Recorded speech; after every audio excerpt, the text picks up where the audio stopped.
नमस्कार दोस्तों, एनएस ज्योतिष में आपका फिर से स्वागत है। आज हम बात करेंगे कुंभ लग्न यानी कि एक्वेरियस एस्टेंडेंट का मार्च 2025 आपके लिए कैसा रहेगा, ये हम लोग जानेंगे। अगर आपने कुंभ लग्न का फरवरी 2025 का मासिक फलादेश एवं उपाय नहीं देखा है तो ऊपर दिए हुए आई बटन पर क्लिक करें। देखिए, ये वाला जो भाव होता है ना, इस भाव को लग्न भाव कहते हैं। इस भाव पे अगर 11 नंबर लिखा हुआ है तो ये कुंभ लग्न वाले जातकों की पत्रिका है। आइए देखते हैं शुरुआती तौर पे कौन कौन से ग्रह आपके किस किस भाव में बैठे हुए हैं। तो सूर्य और शनिदेव आपके लग्न पे बैठे हुए हैं। राहु, शुक्र, बुध और चंद्रमा आपके दूसरे भाव में बैठे हुए हैं। गुरुदेव आपके चौथे भाव में बैठे हुए हैं। मंगल आपके पांचवें भाव में बैठे हुए हैं। केतु आपके आठवें भाव में बैठे हुए हैं। अब अगर हम लोग लग्न देख रहे हैं तो देखिए, यहाँ लग्न पे आपके सूर्य और शनिदेव दोनों विराजमान है। और शनि यहाँ अपनी राशि में ही बैठ करके शश नामक पंच महापुरुष योग का निर्माण किए हुए हैं 17 जनवरी 2023 से, और ये निर्माण 29 मार्च 2025 तक रहेगा। तो आपके सेल्फ कॉन्फिडेंस को शनिदेव बढ़ा रहे हैं। हालांकि यहाँ पे देखिए, आपके खुद के खर्चे बढ़ा रहे हैं। अगर आप विदेश संबंधित काम करते हैं, जैसे कि इंपोर्ट एक्सपोर्ट हो गया, फॉरेन ट्रेड हो गया, या फॉरेन से प्रोजेक्ट्स उठा के काम कर रहे हैं, कोई भी विदेश संबंधित काम कर रहे हैं, तो यहाँ पे आपके काम को लेकर के खर्चे बढ़ा रहे हैं। दवाई बीमारी संबंधित आपके खर्चे बढ़ा रहे हैं। और सूर्य जो है, सूर्य आपके सप्तम भाव के स्वामी है, जो कि आपके लग्न पे विराजमान है। तो आपकी स्पाउस का फोकस आप पर रहेगा। भागीदारी में काम करते हैं, भागीदार का फोकस आप पर रहेगा और आपकी स्पाउस का सुख अच्छा मिलेगा। भागीदारी में काम कर रहे हैं, भागीदार का आपको सुख अच्छा मिलेगा और आप आपके भागीदार या फिर अपने स्पाउस के साथ कोऑर्डिनेट करके भी चलेंगे।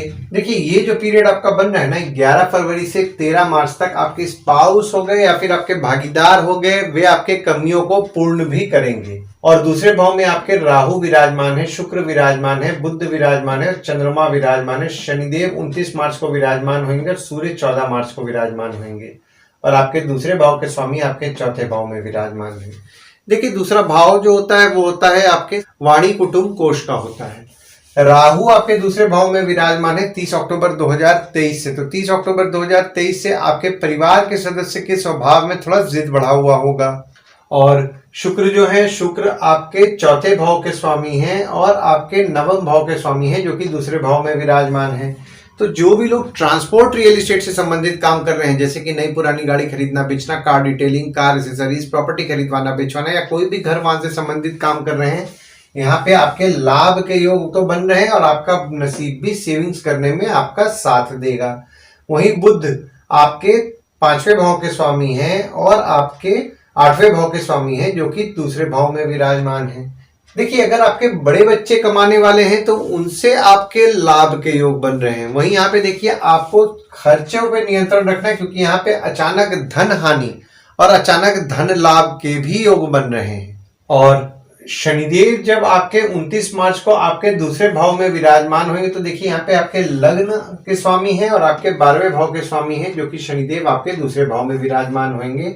तो 29 मार्च 2025 से आपके फैमिली को लेकर के आपका फोकस रहेगा, यानी कि परिवार के सदस्य को लेकर के आपका फोकस रहेगा। सेविंग्स के बारे में आप चिंतन करेंगे। और अगर आप विदेश संबंधित काम कर रहे हैं तो यहाँ पे देखिए, आपके लाभ के योग बन रहे हैं। पर अगर आप विदेश संबंधित काम नहीं कर रहे हैं तो खर्चों पे आपके नियंत्रण रखना है। अनवांटेड खर्चे हो सकते हैं, जिसके कारण आपके सेविंग्स खर्च हो जाए। और सूर्य जब 14 मार्च को आपके दूसरे भाव में विराजमान होंगे, तो कोशिश कीजिए स्पाउस द्वारा अगर आप सेविंग्स कर रहे हैं तो निश्चित तौर पर आपके लाभ के योग बन रहे हैं। और अगर भागीदारी में काम कर रहे हैं तो भागीदार द्वारा अगर आप सेविंग कर रहे हैं तो भागीदार से भी आपके लाभ के योग बन रहे हैं। तीसरे भाव में आपके कोई ग्रह नहीं है, पर यहाँ पे देखिए, शनिदेव की नीच की दृष्टि आपके तीसरे भाव में पड़ रही है और आपके तीसरे भाव के स्वामी आपके पांचवें भाव में विराजमान है। देखिए, तीसरा भाव जो होता है वो होता है आपके स्वयं के पराक्रम, धैर्य, छोटे भाई बहन, पड़ोसी, डेली के प्रवास का होता है। शनिदेव की नीच की दृष्टि आपके तीसरे भाव में 17 जनवरी 2023 से पड़ रही है। और यहाँ पे देखिए, जो तीसरे भाव में शनिदेव की दृष्टि पड़ेगी वो 28 मार्च 2025 तक पड़ेगी। तो देखिए, आपके पराक्रम में आप थोड़ी बहुत कमी महसूस कर रहे होंगे 17 जनवरी 2023 से। तो जो पराक्रम में आप कमी महसूस कर रहे हैं ना, यहाँ पे आपके पराक्रम में आपको सुधार देखने के लिए 29 मार्च 2025 से मिलेगा। छोटे भाई बहन से अगर आपके मनमुटाव चल रहा है तो उसमें भी आपको सुधार देखने 29 मार्च 2025 से पड़ेगा। और यहाँ पे देखिए, आपके तीसरे भाव के स्वामी आपके पांचवें भाव में विराजमान हैं, तो आपके बच्चों द्वारा आपको धैर्य की प्राप्ति होगी, बच्चों से आपको हिम्मत मिलेगा। चौथे भाव में आपके गुरुदेव विराजमान है और शनिदेव की दृष्टि 29 मार्च 2025 से पड़ेगी और आपके चौथे भाव के स्वामी आपके दूसरे भाव में विराजमान है। देखिए चौथा भाव जो होता है वो होता है आपके सुख, माता, घर, वाहन का होता है। गुरुदेव आपके चौथे भाव में विराजमान है तो यहाँ पे देखिए छोटे मोटे मतभेद हो सकते हैं माता से और 29 मार्च 2025 से यहाँ पे मनमुटाव होने की संभावनाएं भी बन रही है। तो मतभेद और मनमुटाव से बचना है। जो भी लोग ट्रांसपोर्ट, रियल एस्टेट से संबंधित काम कर रहे हैं, यानी कि नई पुरानी गाड़ी खरीदना बेचना, car detailing, car accessories, property खरीदवाना बेचवाना या कोई भी घर वाहन से संबंधित काम कर रहे हैं, लाभ के योग तो बन रहे हैं पर यहाँ पे आपके काम में बाधाएं उत्पन्न होंगी 29 मार्च 2025 से। तो इस चीज का भी आपको ध्यान देना है। पांचवें भाव में आपके मंगल विराजमान है और आपके पांचवें भाव के स्वामी आपके दूसरे भाव में विराजमान है। देखिए पांचवा भाव जो होता है वो होता है आपके संतति, प्रेम, पढ़ाई, साधना का होता है। देखिए जो भी लोग सिंगिंग में कैरियर बनाने का सोच रहे हैं ना, उनके लिए 21 जनवरी से 2 अप्रैल तक फेवरेबल समय है, अपने प्रयास को बढ़ाएं।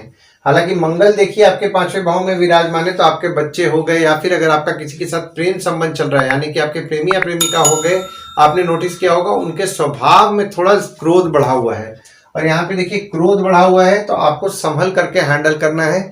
चीजों को विवाद में नहीं जाने देना है और समझदारी और डिप्लोमेटिकली अगर आप हैंडल कर रहे हैं तो आपको ज्यादा अच्छा रिजल्ट मिलेगा।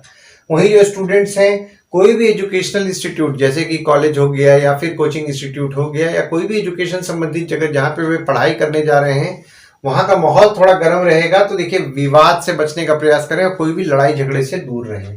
छठवें भाव में आपके कोई ग्रह नहीं है और ना ही किसी ग्रह की दृष्टि पड़ रही है और आपके छठवें भाव के स्वामी आपके दूसरे भाव में 1 और 2 तारीख को विराजमान है।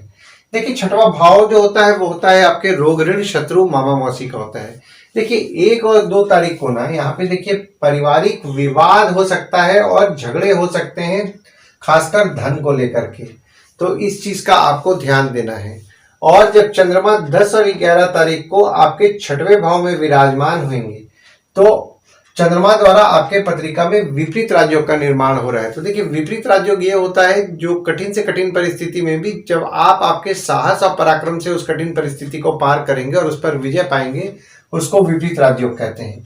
तो 10 और 11 तारीख को जब चंद्रमा आपके छठवें भाव में विराजमान होंगे तो अगर आपका कोई आपके शत्रु या कॉम्पिटिटर पे खर्चा हो रहा है तो खर्चा कीजिए, उससे निश्चित तौर पर आपको लाभ होगा।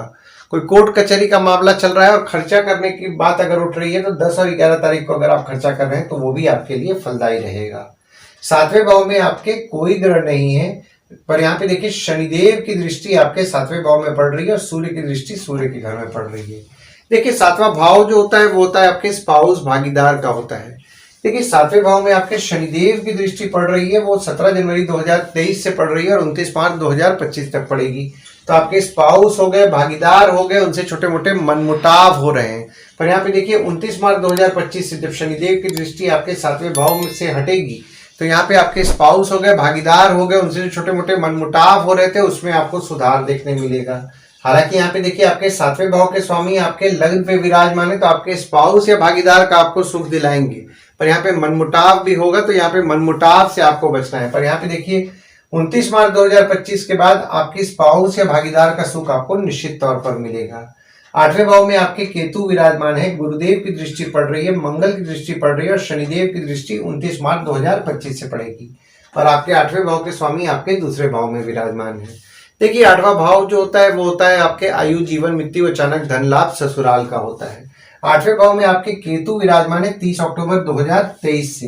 तो 30 अक्टूबर 2023 से यहाँ पे देखिए आपके अचानक धन लाभ के योग तो निश्चित तौर पर बन रहे हैं और यहाँ पे गुरुदेव की दृष्टि भी आपके आठवें भाव में पड़ रही है। तो धन लाभ यानी कि अचानक धन लाभ के बारे में बात कर रहा हूँ, अचानक धन लाभ आपका निश्चित तौर पर होगा।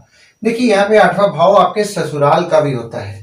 तो यहाँ पे आपके ससुराल के सदस्य को आपने नोटिस किया होगा कि 30 अक्टूबर 2023 से प्रेडिक्ट करना थोड़ा मुश्किल जा रहा होगा, वे बोलेंगे कुछ करेंगे कुछ।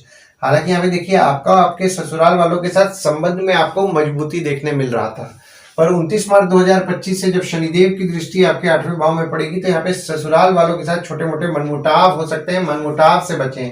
और यहाँ पे देखिए 21 जनवरी से आपके ससुराल वाले स्वभाव में थोड़ा एग्रेसिव भी रह रहे थे, विवाद होने की संभावनाएं बन रही थी, यहाँ पे विवाद से भी बचना है। नवम भाव में आपके कोई ग्रह नहीं है, ना ही किसी ग्रह की दृष्टि पड़ रही है और आपके नवम भाव के स्वामी आपके दूसरे भाव में विराजमान है। देखिए नवम भाव जो होता है वो होता है आपके भाग्य, धर्म, जीजा, साली, साला, छोटे भाई के स्पाउस का होता है। नवम भाव के स्वामी आपके दूसरे भाव में विराजमान है, तो देखिए सेविंग्स के लिए आपका भाग्य आपका निश्चित तौर पर साथ देगा 28 जनवरी से। दशम भाव में आपके कोई ग्रह नहीं है, पर यहाँ पे देखिए गुरुदेव की दृष्टि पड़ रही है और शनिदेव की दृष्टि पड़ रही है, और आपके दशम भाव के स्वामी आपके 5वें भाव में विराजमान है। देखिए दशम भाव जो होता है वो होता है आपके बॉस, पिता, काम, ऑफिस का होता है। दशम भाव में आपके शनिदेव की दृष्टि जो पड़ रही है ना वो 17 जनवरी 2023 से पड़ रही है और 28 मार्च 2025 तक पड़ेगी। तो 17 जनवरी 2023 से आपने नोटिस किया होगा जो काम में आपके बाधाएं जो आपको देखने मिल रही थी उसमें आपको सुधार देखने 28 मार्च 2025 से मिलेगा, और 29 मार्च 2025 से आपके बॉस हो गए, पिता हो गए, उनके साथ संबंध में आपको धीरे धीरे मजबूती भी देखने मिलेगा। और आपके दशम भाव के स्वामी आपके 5वें भाव में विराजमान है, तो जो भी लोग एजुकेशन संबंधित काम कर रहे हैं, जैसे कि टीचर हैं, प्रोफेसर हैं, कोचिंग इंस्टीट्यूट चला रहे हैं, ट्रेनिंग इंस्टीट्यूट चला रहे हैं, ट्यूशंस पढ़ा रहे हैं, या कोई भी एजुकेशन संबंधित काम कर रहे हैं, यहाँ पे आपके काम में आपको बढ़ोतरी देखने निश्चित तौर पर मिलेगा। देखिए जो भी स्टूडेंट्स हैं वे पढ़ते पढ़ते अगर पार्ट टाइम जॉब का प्रयास कर रहे हैं ना, तो उनके लिए भी फेवरेबल समय 21 जनवरी से 2 अप्रैल तक बन रहा है। 11वें भाव में आपके कोई ग्रह नहीं है, पर यहाँ पे देखिए शनिदेव की दृष्टि आपके 11वें भाव में 29 मार्च 2025 से पड़ेगी और मंगल की दृष्टि पड़ रही है, और आपके 11वें भाव के स्वामी आपके 4थे भाव में विराजमान है। देखिए 11वां भाव जो होता है वो होता है आपके आय यानी कि इनकम, दोस्त, पहचान के लोग, कम्युनिकेशन, बड़े भाई बहन का होता है। देखिए शनिदेव की दृष्टि जब आपके 11वें भाव में पड़ेगी ना 29 मार्च 2025 से, तो जो भी लोग व्यापार करते हैं पैसा टूट टूट के मिलने की संभावनाएं यहाँ पे बना रहे हैं 29 मार्च 2025 से। तो पैसे को थोड़ा संभल करके और समझदारी से अगर आप खर्च कर रहे हैं तो आपके लिए ज्यादा अच्छा रहेगा। जो भी लोग जॉब स्विच करने का सोच रहे हैं, आपके काम में रिस्पॉन्सिबिलिटीज बढ़ेगा, पर डिजायर्ड सैलरी जैसा आप एक्सपेक्ट करेंगे वैसा नहीं मिल पाएगा। और मंगल की दृष्टि भी आपके 11वें भाव में पड़ रही है, तो पैसे अगर आपके अटकेंगे, ये बात मैं बोल रहा हूँ जो लोग व्यापार करते हैं, स्वभाव में एग्रेसिव नहीं होना है, समझदारी और डिप्लोमेटिकली से हैंडल करना है, क्योंकि देखिए पैसे के लिए आप एग्रेसिव हो रहे हैं इस महीने पूरे। हालांकि यहाँ पे देखिए आप पैसे के लिए एग्रेसिव 21 जनवरी से हो रहे हैं, तो देखिए यहाँ पे एग्रेसिव नहीं होना है, समझदारी और डिप्लोमेटिकली चीजों को अगर आप हैंडल कर रहे हैं तो आपको ज्यादा अच्छा रिजल्ट मिलेगा।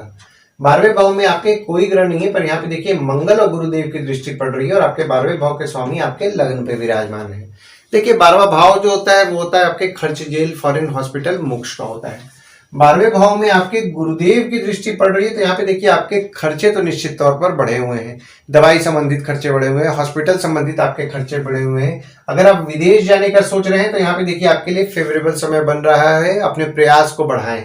और आपके 12वें भाव के स्वामी आपके लग्न पे विराजमान है, तो यहाँ पे देखिए जैसा कि मैंने आपको बताया आपके खुद के खर्चे बढ़े हुए हैं, खर्चों पे नियंत्रण रखने का प्रयास करें, यहाँ पे अनवांटेड खर्चे से बचें। हॉस्पिटल, बीमारी संबंधित आपके कुछ ना कुछ खर्चे बढ़े हुए हैं, और अगर आप विदेश संबंधित काम कर रहे हैं तो विदेश संबंधित काम को लेकर के भी आपके खर्चे बढ़े हुए हैं।